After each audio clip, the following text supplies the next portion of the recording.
आपके सामने संज्ञा नाउन लेके उपस्थित है, जो कि हर परीक्षाओं के लिए वेरी इंपॉर्टेंट क्वेश्चन। हर परीक्षा में संज्ञा से एक या दो प्रश्न जरूर अवश्य पूछे जाते हैं। तो आइए हम संज्ञा जानते हैं कि ये कितने प्रकार के होते हैं और इनके नाम क्या हैं।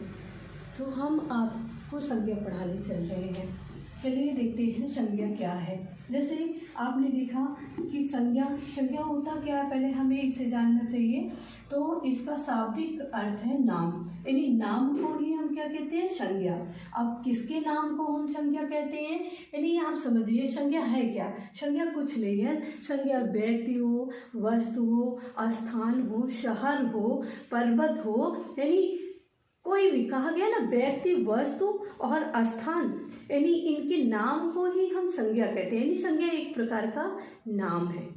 संज्ञा क्या है, एक प्रकार का नाम। और किसका नाम, चाहे व्यक्ति हो, चाहे वस्तु हो, चाहे स्थान हो, कुछ भी हो, उनमें से हम क्या, मतलब उनके, ये वस्तु कौन सी है कैसे जानेंगे, इसके लिए आवश्यक है क्या किया गया, उसका नामकरण कर दिया गया। यानी जैसे आपको हम थोड़ा सा एग्जाम्पल से समझाते हैं। जैसे ये क्या है, देखने में आप तुरंत समझ गए होंगे ये है क्या। ऐसे तो हम नहीं बनाएंगे, ऐसे तो कर सकते हैं ना, एक वस्तु है, लेकिन कैसी वस्तु है। अब देखिए नामकरण इसका पहले से हम नहीं कर रहे हैं, लेकिन ये चित्र देख के ही आपके मन में आ गया होगा, अरे ये तो एक पुस्तक है, यानी किताब है। क्या है ये, किताब या पुस्तक। तो हम किताब या पुस्तक कैसे जाने, क्योंकि नामकरण इसका पहले हो गया है। तो यही वस्तु का किताब और जो पुस्तक नाम पढ़ रहे हैं, ये क्या है, ये एक संज्ञा है। और कैसी, जैसे हमने कहा किसी वस्तु के नाम को, क्या कहा, किसी वस्तु के नाम को।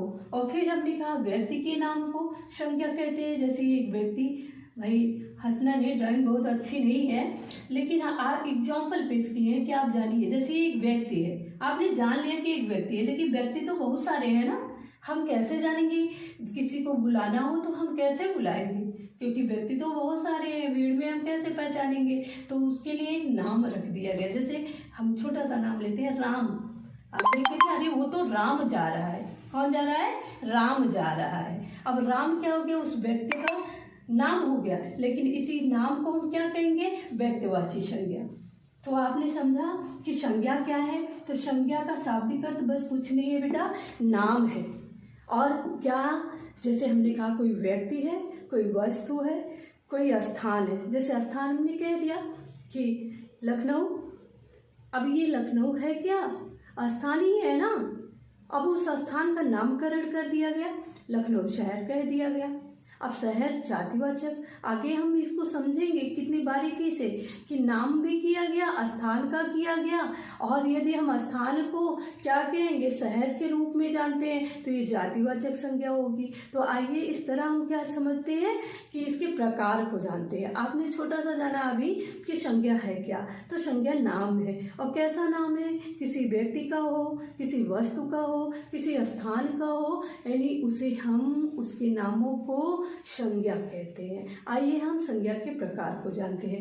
देखिए संज्ञा के प्रकार, अर्थ के आधार पर, वैसे तो एक और प्रकार है आपका रचना के आधार पर, इसे 3 भागों में बांटा गया, रूढ़, यौगिक और योग रूढ़। रूढ़ वह होता है जिसे कभी अलग नहीं किया जाता, सार्थक शब्द, उसे रूढ़ कहते हैं। जैसे जल है, जल रूढ़ एक शब्द है। जल क्या है, जल रूढ़, रूढ़ मीन्स जिसे बदला ना जा सके, मतलब जिसे अलग ना किया जा सके। अब जल में से जा अलग कर दीजिए, ला अलग कर दीजिए, तो इसका कोई अस्तित्व नहीं रहेगा, ये रूढ़ हो गया। दूसरा योग रूढ़, योग रूढ़ और यौगिक। योग रूढ़ होता है, पहले यौगिक जानते हैं, जैसे विद्यालय।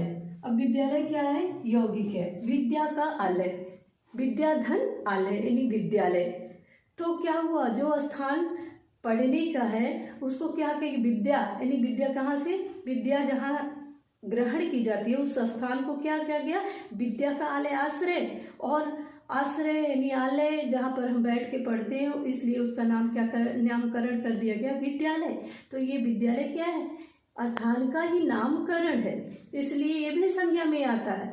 पहले हमने जल भी बताया, तो जल क्या है, एक द्रव्य पदार्थ है और उसका नामकरण कर दिया गया, तो उसे जल कह दिया गया। तो जब जल कह दिया गया तो क्या हो गया, नामकरण हो गया। और नाम को ही हमने बताया भी कि क्या कहते हैं बेटा, संज्ञा कहते हैं। नाम को क्या बोलते हैं, संज्ञा।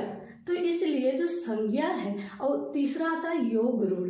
योग रूढ़ जैसे हम किसी वस्तु को दूसरे नाम से जाने, जैसे योग यानी जोड़ा भी गया और रूढ़ भी है, यानी दोनों मिलाकर। रूढ़ मीन्स कि वो यथार्थ है, बदला नहीं जा सकता है। दूसरा, उसमें दूसरे शब्द का जोड़ है, यानी दूसरे शब्दों से लाकर उसे बनाया गया है। जैसे गजानन, गज के समान आनंद वाले, तो ये सिर्फ एक लोगों के लिए कहा गया, गणेश जी के लिए। तो ये रूढ़ हो गया, गणेश जी रूढ़ है, यानी गणेश जी को बदला नहीं जा सकता है। लेकिन गज के समान जिसका मुख है, आनंद जोड़ दिया गया ना, गज में आनंद जोड़ा, दो शब्दों से मिला, इसलिए योग हो गया।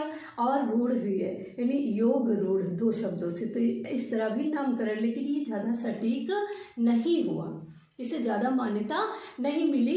इसलिए संज्ञा के जो प्रकार को हम पढ़ते हैं वो किसके आधार पे बेटा, वो अर्थ के आधार पे पढ़ते हैं। रचना के आधार पर ज़्यादा मान्य नहीं है, क्योंकि बहुत ज़्यादा विस्तृत नहीं जा सकते हैं, इस तरह तो गलत हो सकता है। लेकिन और विस्तृत समझने के लिए इसे 5 भागों में बांटा गया। संज्ञा के प्रकार अर्थ के आधार पर कितने प्रकार के, 5। या डायरेक्ट आप कह सकते हैं जो वर्तमान में पूछा जाता है परीक्षाओं में, वो यही पूछा जाता है कि संज्ञा के कितने प्रकार हैं। तो संज्ञा के मुख्य रूप से आपको रचना नहीं देखना है, ना तो आपको अर्थ के आधार पे जाना है, ना रचना के आधार पे जाना, सीधे आपको बताना है कि 5 प्रकार के होते हैं। कितने प्रकार के होते हैं, 5 प्रकार के होते हैं। आप हमेशा ध्यान रखिए बेटा, हमेशा ध्यान रखो, ये जो होता है संज्ञा 5 ही प्रकार का होता है। कई बुकों में अलग अलग दिया होता है, कई कुछ लोग क्या किए हैं, ये जो भाववाचक संज्ञा है, कौन कौन सा, भाववाचक और द्रव्यवाचक को एक कर दिए हैं। कुछ बुक में आपको ऐसे भी मिलेगा कि भाववाचक और द्रव्यवाचक को एक कर दिए हैं, इसलिए बच्चे कंफ्यूजन में रहते हैं कि मैम तो बता रही है 5 प्रकार, लेकिन कुछ बुकों में 4 प्रकार दिखाया गया है, तो हम क्या माने। लेकिन आप मानिए परीक्षाओं के लिए इम्पोर्टेंट है, खास करके टेट और सुपर टेट। टीजीटी में तो है ये वो बड़े लेवल की परीक्षाएं हैं, लेकिन टेट और सुपर टेट में 2 नंबर का पक्का मान के चलिए, सीटेट में भी, कि आपको संज्ञा से आना ही आना है। जो परीक्षाएं होती हैं उन ये टेट की, सुपर टेट की या फिर डीएलएड की परीक्षाओं में भी ये खास करके संज्ञा, सर्वनाम, विशेषण इनको रखा गया है। तो इनके लिए वेरी इम्पॉर्टेंट है, क्योंकि यहाँ से देखने में आसान आपको लगता है, लेकिन हम जो आसान चीज़ें होती हैं उनको रिवाइज नहीं करते हैं, और जो फंसते हैं डिफ़िकल्ट प्रश्नों में नहीं फंसते हैं, हम सरल प्रश्नों में ही जाके फंसते हैं। तो आइए हम देखते हैं कि संज्ञा के प्रकार। आप मजाक मत समझिएगा, ये वीडियो आपके लिए बहुत ही यूजफुल है, मतलब कहीं ना कहीं आपको ये उपयोग में, आपके उपयोग में आएगी, ये मान के चलिए। हम भले ही कोशिश कर रहे हैं आप मेरी वीडियो को ना देखिए, ये ठीक है, पर आपके लिए उपयोगी है। तो आइए हम देखते हैं कि व्यक्तिवाचक संज्ञा, जैसा हमने कहा अभी कि किसी व्यक्ति, वस्तु, स्थान आदि मीन्स बहुत सारी चीज़ें हैं, उनके नाम को हम क्या कहते हैं, संज्ञा कहते हैं। तो बेटा हम देखते हैं इसको कि कैसे कैसे भागों में इसे रखते हैं। तो मुख्य रूप से अर्थ के आधार पर 5 प्रकार रखा गया। तो पहले तो आपको नाम रटना होगा, बिना रटे तो हम कुछ नहीं याद कर सकते ना।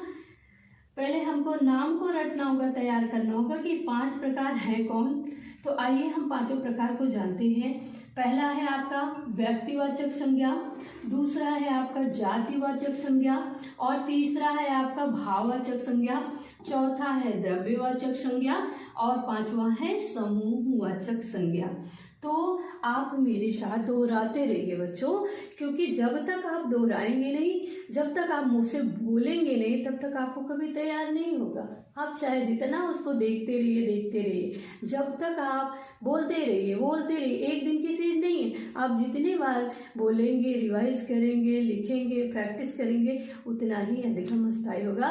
तो आइए एक बार फिर हम जानते हैं कि संज्ञा के प्रकार, यानी 5 प्रकार हैं। तो कौन कौन से हैं, बोलो मेरे साथ बच्चों।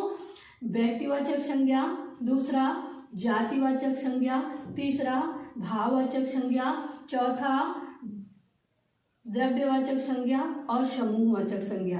फिर से बोल दे रहे हैं, व्यक्तिवाचक, जातिवाचक, भाववाचक, द्रव्यवाचक और समूहवाचक। आइए, तो इस प्रकार आपने पांचों का नाम देखा और जहाँ तक उम्मीद है कि बोलते बोलते आप अभ्यस्त हो गए होंगे, क्योंकि मेरे पढ़ाने का तरीका यही है कि आपको बुलवाती हूँ और जितनी बार आप बोलते हैं उतना ही एक ही क्लास में आप क्या है रट लेते हैं। तो आइए आगे चलते हैं। तो देखते हैं व्यक्तिवाचक संज्ञा किसे कहते हैं।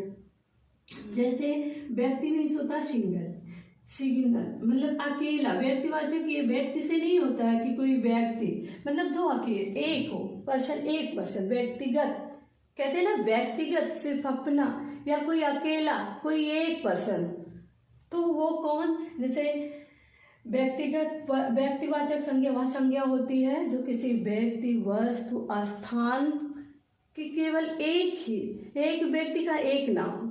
व्यवहारिक रूप में आप समझिए कि एक व्यक्ति का केवल एक ही नाम हो, एक स्थान का केवल एक ही नाम हो, एक वस्तु का केवल एक ही नाम, मतलब वो दूसरा किसी का ना हो, उसे हम क्या कहते हैं, व्यक्तिवाचक संज्ञा।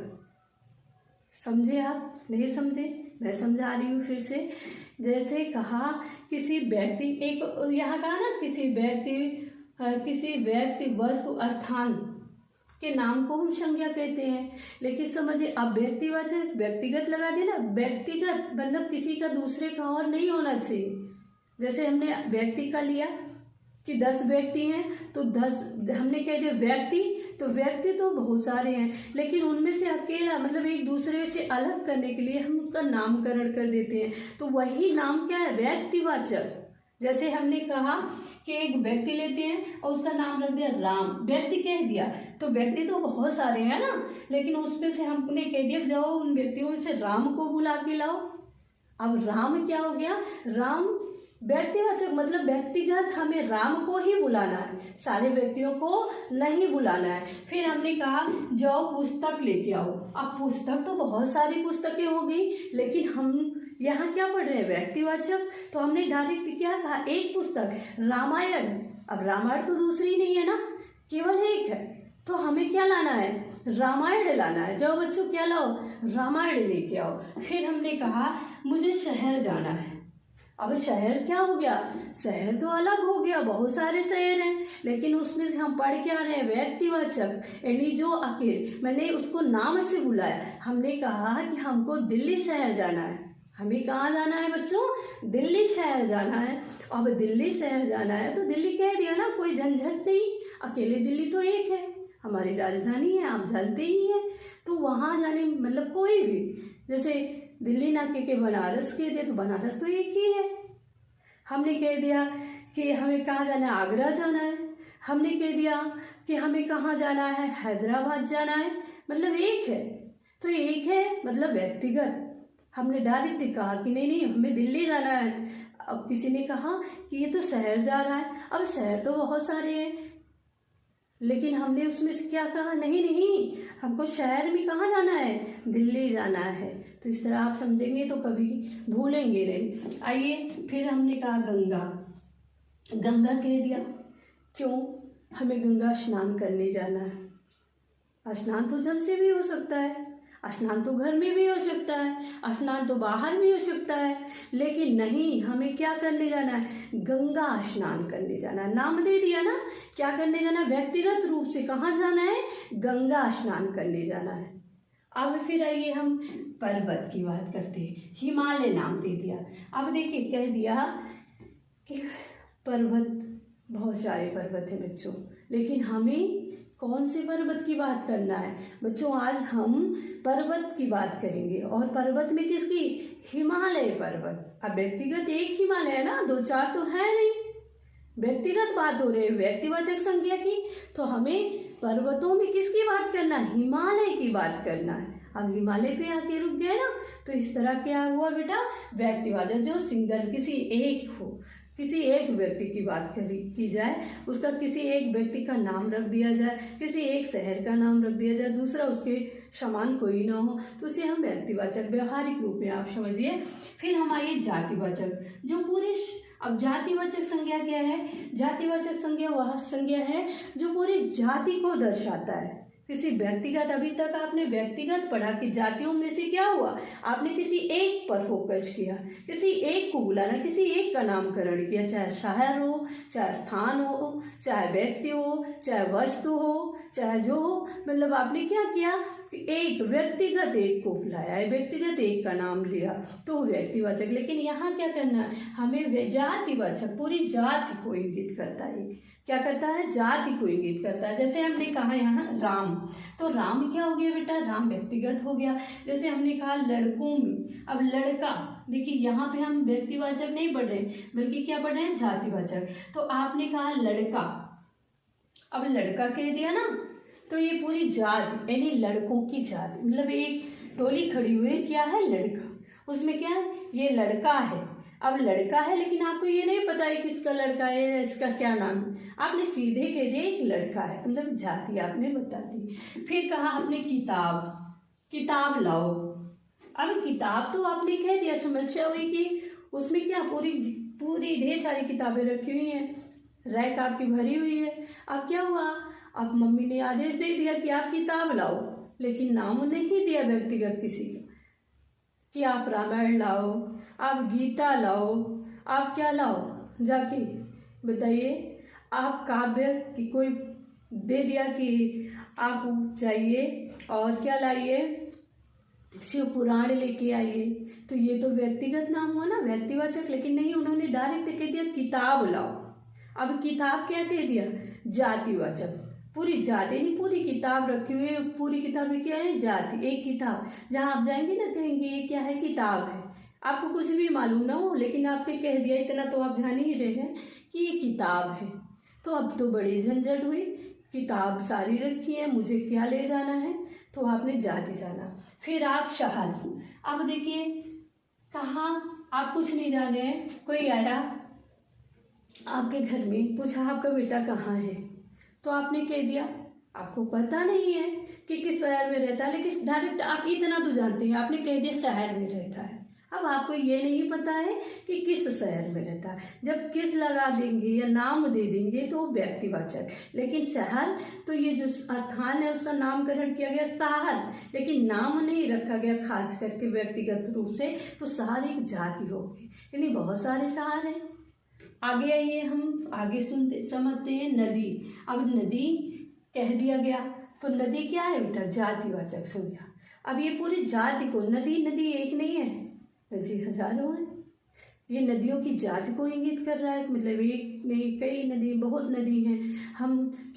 हम जाएंगे नदी देखेंगे, आइए हम नदियों के विषय में अध्ययन करते हैं, लेकिन खास करके किसी एक नदी के विषय में नहीं। जैसे हमने कहा यहाँ पे गंगा, अब ये नदी हो गया, तो नदी में तो गंगा भी आती है, जमुना भी आती है, सरयू भी आती है, बहुत सारी नदी, नील नदी आती है, सिकांगो नदी आती है, बहुत सारी नदियाँ आती हैं। लेकिन ये पूरी जात को, यदि पूरी नदियों की बात कर रहा है कि नदी की बात करते हैं, वहीं पे व्यक्तिवाचक में आपने पढ़ा सिर्फ गंगा नदी की बात की गई, व्यक्तिगत कह दिया गया ना कि हमें और किसी नदी की बात नहीं करना, हमें गंगा जाना है। आइए आगे देखिए पर्वत, तो देखिए ये पर्वत क्या, पूरी पर्वत जाति को इंगित कर रहा है, किसको? पूरी पर्वत जाति को। लेकिन वहीं पे हमने ऊपर बता दिया था, ऊपर वाले में ये हिमालय पर्वत में किस पर्वत की बात करना है हमें? हिमालय पर्वत की। पर्वत क्या हो गया? जाति, पूरी जाति का नामकरण है, पूरी जाति यानी जितने भी पर्वत हैं उनको डायरेक्ट हमने पर्वत कह दिया। जो ऊंचा स्थान होता है, जो ऊंचा होता गया उसको क्या पर्वत कह दिया गया, नाम दे दिया गया। लेकिन उनमें से भी कहा गया भाई ये कौन सा पर्वत है, तो सबसे ऊंचा पूछा जाता है ना एक प्रश्न कि सबसे ऊंचा पर्वत तो हिमालय पर्वत है, मतलब कहा गया है। उसके बाद विश्व में हिमालय है शायद, और अपने भारत में केटू, कंचनजंगा, ये सारे हैं। तो आइए पर्वत देखिए, पर्वत की बात तो जातिवाचक लेके इसमें कह दिया नहीं हिमालय, तो व्यक्तिवाचक। तो शायद आप इतना तो समझ ही गए होंगे कि व्यक्तिवाचक क्या है और जातिवाचक क्या है। व्यक्तिगत रूप से किसी एक व्यक्ति के नाम लिया जाए या वस्तु का नाम लिया जाए तो वो क्या होता है, वो व्यक्तिवाचक होता है। लेकिन उसके पूरे समूह का नामकरण कर दिया जाए तो वो क्या होता है जानते हैं आप, जैसे लड़का कह दिया गया तो पूरी जाति को इंगित, लेकिन वही राम कह दिया गया तो व्यक्तिगत रूप से। आइए अगले हम संज्ञा की बात करते हैं। जो तीसरा है वो भाववाचक संज्ञा है। बच्चों आपके समझ में तो आ रहा है, आप समझने का प्रयत्न करिए, बहुत सारे सरल तरीके से हम आपको बता रहे हैं। आइए भाववाचक संज्ञा। भाववाचक संज्ञा जैसे कुछ भावनाएं होती हैं कि ना वो बाहर कुछ बाहर नहीं दिखाई देती है, वो अंदर ही उसके हाव भाव से पता होता है, उनका भी नामकरण किया गया कि जो आपके एक्टिविटी से आपके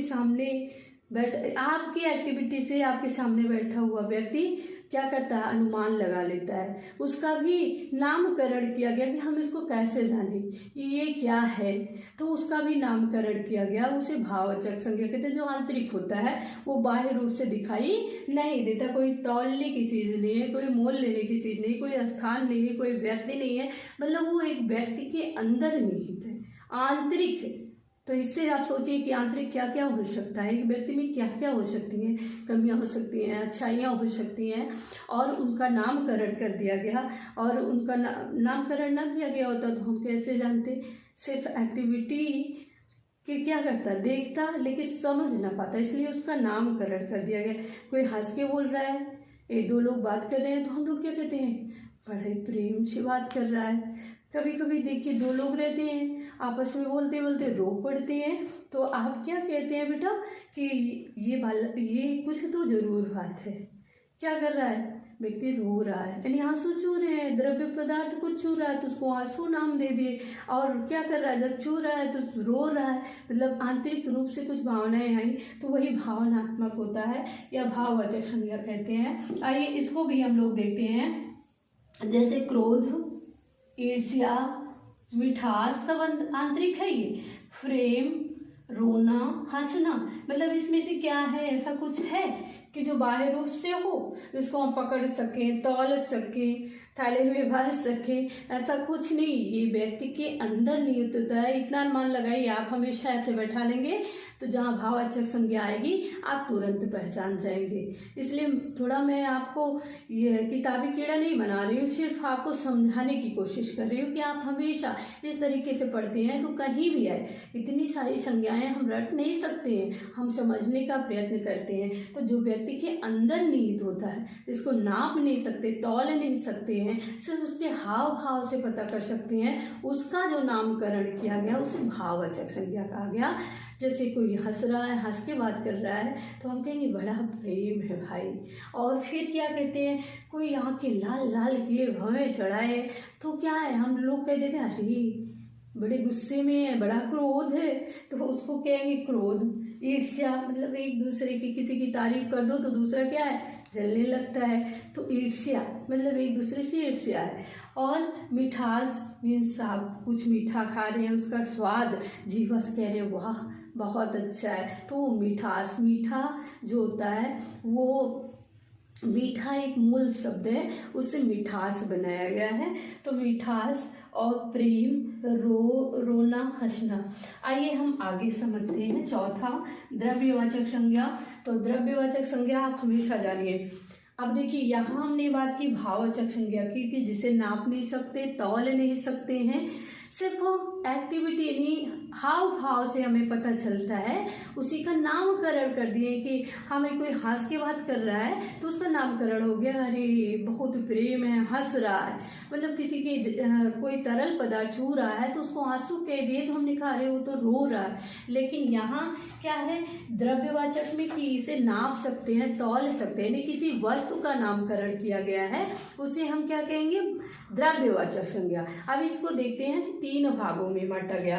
एक ठोस, इसको भी हम क्या कर सकते हैं, तौल सकते हैं। दूसरा द्रव्य, इसे लीटर या लीटर में हम नाप सकते हैं। चौथा गैस, गैस क्या है बेटा, गैस को से नापा तोला तो नहीं जा सकता, लेकिन फिर भी एक अपवाद है ये, लेकिन इसको भी क्या किया गया, द्रव्य पदार्थ में एक श्रेणी दी गई है। तो ऐसे समझिए कि ठोस, जैसे लोहा, ठोस में आ गया आपका लोहा, सोना, चांदी, पीतल, ऊन भी आता है, वेरी इंपॉर्टेंट ऊन है कि हमने कहा ना ये बहुत इंपॉर्टेंट है। द्रव्य में आप क्या समझते हैं कि जो तरल पदार्थ हो, और तरल में क्या लगा देते हैं, जल आ गया, तेल आ गया, दही आ गया, दही को भी बहुत लोग नहीं समझते हैं, घी को भी नहीं समझते, वेरी इंपॉर्टेंट है, यहीं से आपका क्वेश्चन फंसता है और यहीं से आपके 1 नंबर कम होते हैं, ये समझ के चलिए आप। तो जल हो गया, तेल हो गया, इसको आसानी से पढ़ लेते हैं, दूध भी आप समझ सकते हैं, लेकिन आप ये समझिए दही हो गया और क्या हो गया, घी हो गया, ये आपको फंसाता है। फिर आइए हम देखते हैं, आपने देखा ना कि द्रव्यवाचक संज्ञा, तो आप जैसे बच्चों मान लीजिए आप हिंदी नहीं पढ़े हो ढंग से, तो क्या होता है कि हिंदी वाले बच्चे नहीं हैं, अब स्टार्टिंग से बेसिक पढ़ रहे हैं, तो वहाँ झंझट होती है, वो समझ नहीं पाते, कभी यहाँ तो द्रव्य पदार्थ पूछा गया था और उठा के एग्जामिनर ने क्या दे दिया, लोहा दे दिया, सोना दे दिया, चांदी दे दिया, पीतल दे दिया, और खास करके क्या दे दिया, ऊन। ऊन क्या है, ठोस पदार्थ है, और इसे भी ठोस मतलब ठोस है, लेकिन इसको भी हम द्रव्य में, ये क्यों, क्योंकि लोहे को भी गलाया जा सकता है, सोने को भी गला के तरल पदार्थ बनाया जाता है, चांदी को भी गला के तरल पदार्थ यानी दूसरे पदार्थों में हम क्या कर सकते हैं, उसको रूपांतरित कर सकते हैं, उसको पिघला सकते हैं, पीतल को भी। और ऊन बेटा, ऊन को भी हम क्या करते हैं, ये ऊन जो भेड़ के रोए से बनता है, उस रोए को गलाकर हम ऊन बनाते हैं, इसलिए इसको भी हम क्या कहते हैं, एक द्रव्य पदार्थ कहते हैं। और फिर गैसें भी आती हैं, गैस जो होती हैं वो भी तरल पदार्थ है, क्योंकि गैस भाप बन के, वाष्प बन के ये उड़ती तो है, लेकिन जब ठंडी होती है तो तरल पदार्थों में बदल जाती है। तो इनको खास याद रखिएगा, क्योंकि और सब चीज़ें तो एक आसान तरीके से होती हैं, वो आप जान जाते हैं, लेकिन यहीं पे आके आप फंस जाते हैं। तो ये जो द्रव्य पदार्थ है, द्रव्यवाचक संज्ञा है, ये 3 भागों में, ठोस, द्रव्य और गैस। ठोस में है बेटा लोहा, सोना, चांदी, पीतल, ऊन, और द्रव्य में आपका है जल, तेल, दही, घी और दूध। आइए आगे देखते हैं, इस तरह आप याद रखिएगा। फिर गैसीय पदार्थ में गैस जितने भी प्रकार के होते हैं, इसको हमने रख दिया है मीथेन, बहुत सारी गैसें हैं, आप जानते रहिए, गैस कह दिया गया, आपकी थोड़ी सी जानकारी के लिए हमने मीथेन रख दिया है। फिर वाष्प जो धुआं होता है, धुआं आप जानते हो ना, धुआं बन के निकलता है। उसके बाद ऑक्सीजन आपने दे दी, ऑक्सीजन कर दिया कि आप क्या करते हो, मुंह से देते हो, वो भी थोड़ा ठंडा हो के, या ऑक्सीजन जो दी जाती है थोड़ा ठंडा हो गया तो वो वाष्प बन मतलब तरल पदार्थ बन जाता है। इस प्रकार आपका 4 पूरा हो गया। और 5वें पर हम बात करने चल रहे हैं समूहवाचक संज्ञा। समूहवाचक संज्ञा वह संज्ञा होती है कि जैसे ढेर सारी चीज़ें हैं, हम उनकी गिनती नहीं कर सकते, उनको काउंट नहीं कर सकते हैं, तो हम क्या कर सकते हैं, सीधे उसका ग्रुप में नाम दे देते हैं। और जब ग्रुप में नाम दे देते हैं, बहुत सारी संख्या में होते हैं, उन्हें ग्रुप में नाम दे देते हैं, समूह में नाम दे देते हैं, तो वो समूहवाचक संज्ञा कहलाती है। मतलब संज्ञा नाम ही तो है। जैसे हम ढेर सारे आकाशमंडल में कि तारे हैं, तो तारों को गिनना आसान है नहीं, है ना। तो तारों की जो ये कभी कभी आप देखिए रात में उठिए तो टिमटिमाते हुए तारे ढेर सारे इकट्ठे होते हैं सुबह के पैर में, या वैसे भी, तो उसको देख के हम कहते हैं अरे रे तारों का एक पुंज है, कह देते हैं ना, तारों का पुंज। पुंज मीन्स होता है समूह, जहाँ पुंज लगा हुआ वहाँ समूह। अंगूर होता है, अंगूर का हम क्या कहते हैं, अंगूर गिनते नहीं है कि किलो में देते हैं ना, केले को गिन सकते हैं तो दर्जन में देते हैं, लेकिन अंगूर के गुच्छे लगे होते हैं उसको नोच के नहीं देंगे। तो हम जहाँ गुच्छा शब्द आएगा उसको भी समूह कहेंगे, कि जैसे अंगूर के गुच्छे। और क्या कहा, तारों का पुंज। और क्या कहा, तारों का मंडल। और क्या, तारों का मंडल, पर्वतों का पुंज, फूलों का गुच्छा, अंगूरों का गुच्छा। मतलब जहाँ ऐसे नाम आते हैं उस ये फंसने वाला है, यहाँ भी जानिए कि फूलों का गुच्छा दे दिया। अब आप तो सोच रहे हैं कि कहेगा सेना है, सभागार, ये भी क्या है, ये जो है सेना, हमने कहा ना, तो सेना एक से नहीं बनती है, कई व्यक्तियों को मिलकर एक समूह होता है, वहां तक आप रखते हैं। लेकिन ये दे दिया गुच्छा, इसीलिए शब्द हम आपके सामने बार बार बोल रहे हैं। गुच्छा, पुंज, मंडल ऐसे शब्द आते हैं तो वो भी समूहवाचक होते हैं। तो बच्चों, आपको मेरा वीडियो कैसा लगा आप कमेंट के माध्यम से सुझाव दे सकते हैं, और यदि पसंद आया हो तो आप भी उसको भी कमेंट के माध्यम से आप बताइएगा। तो दूसरा वीडियो हम संज्ञा का विस्तृत लेके आपके सामने उपस्थित होंगे। धन्यवाद।